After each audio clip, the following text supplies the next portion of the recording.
Towards healthy society. ಆರೋಗ್ಯ ಪೂರ್ಣ ಸಮಾಜದವರೆಗೆ ಮೊದಲನೇ ಹೆಜ್ಜೆ. ಏನಿರ್ಬೋದು ಅನ್ನೋ ಒಂದು ಸಂಶಯ ನಿಮ್ಮಲ್ಲಿರುತ್ತೆ. ನಾವಷ್ಟೇ ಆರೋಗ್ಯವಾಗಿದ್ರೆ ಆಗಲ್ಲ, ನಮ್ಮ ಜೊತೆಗೆ ಈ ಸಮಾಜನೂ ಆರೋಗ್ಯವಾಗಿರಬೇಕು. ಉಪನಿಷತ್ತುಗಳಲ್ಲಿ ಒಂದ್ ಕಡೆ ಹೇಳ್ತಾರೆ,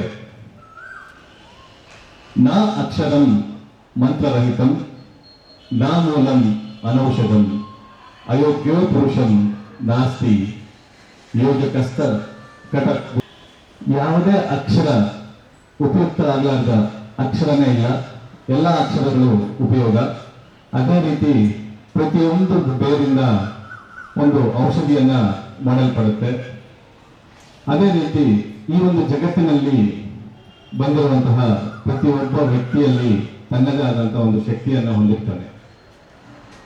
ಈ ಒಂದು ತರಬೇತಿಯ ಮುಖ್ಯ ಉದ್ದೇಶ ಮೊದಲಿಗೆ ಅವನಲ್ಲಿರುವಂತಹ ಒಂದು ಶಕ್ತಿಯನ್ನ ಅವರಿಗೆ ಗೋಚರ ಮಾಡಿ, ಆ ಶಕ್ತಿಯಿಂದ ಆ ವ್ಯಕ್ತಿ ಯಾವ ರೀತಿ ಸಮಾಜದಲ್ಲಿ ಬೆಳೆಯಬಹುದು, ಅದರಿಂದ ಒಂದು ಸಮಾಜವನ್ನ ಆರೋಗ್ಯದ ಕಡೆ ಯಾವ ರೀತಿ ಕೊಂಡೊಯ್ಯಬಹುದು ಅನ್ನೋದೇ ಈ ಒಂದು ತರಬೇತಿಯ ಮುಖ್ಯ ಉದ್ದೇಶ.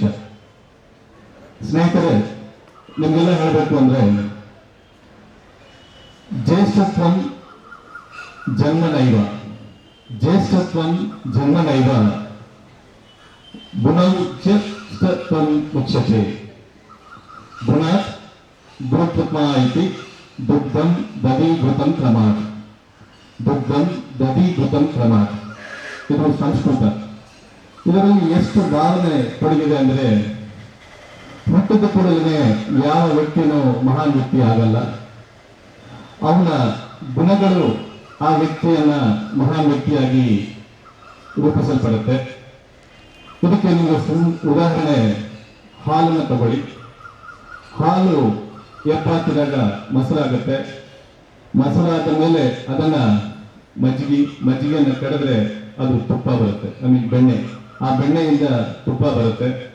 ಆ ತುಪ್ಪದಿಂದ ನಾವು ಹಲವಾರು ರೀತಿಯಾಗಿ ಉಪಯೋಗ ಮಾಡ್ಕೋಬಹುದು. ಆದರೆ ಈಗ ಒಂದು ಮಾಡರ್ನ್ ಟೆಕ್ನಾಲಜಿಯಲ್ಲಿ ಹಾಲಿನಿಂದಲೇ ಬೆಣ್ಣೆ ಒಂದು ತೆಗೆಯುವ ಪದ್ಧತಿ ಇದೆ. ಆದರೆ ಮಜ್ಜಿಗೆಯಿಂದ ಬಂದಿರುವಂತಹ ಬೆಣ್ಣೆಗೂ ಹಾಲಿನಿಂದ ಬಂದಿರುವಂತಹ ಒಂದು ಬೆಣ್ಣೆಗೂ ಅಂದ್ರೆ ಎರಡು ರೀತಿ ವಿಂಗಡಣೆ ಮಾಡಿದ್ರೆ, ಹಾಲಿಂದ ಬಂದಿರುವಂತಹ ತುಪ್ಪ ಅದು ಒಂದು ರೀತಿ ಫಾಸ್ಟ್ ಫುಡ್ ಇದ್ದಂಗೆ. ಮಜ್ಜಿಗೆಯಿಂದ ಬಂದಿರುವಂತಹ ಒಂದು ಬೆಣ್ಣೆಯಿಂದ ತಯಾರಿಸಲ್ಪಡುವ ತುಪ್ಪ ಸಂಸ್ಕಾರದ ಜೊತೆಗೆ ಹೊಂದಾಣಿಕೆ ಆಗಿ ಅದು ತುಪ್ಪ ಆಗಿ ಬಂದಿರುತ್ತೆ. ಆ ತುಪ್ಪದನ್ನ ನಾವು ಹಲವಾರು ರೀತಿಯಲ್ಲಿ ಉಪಯೋಗ ಮಾಡ್ಕೊಂತ ಅದೇ ತುಪ್ಪದಿಂದ ನಾವು ದೀಪವನ್ನು ಬೆಳಗಿಸ್ತೀವಿ.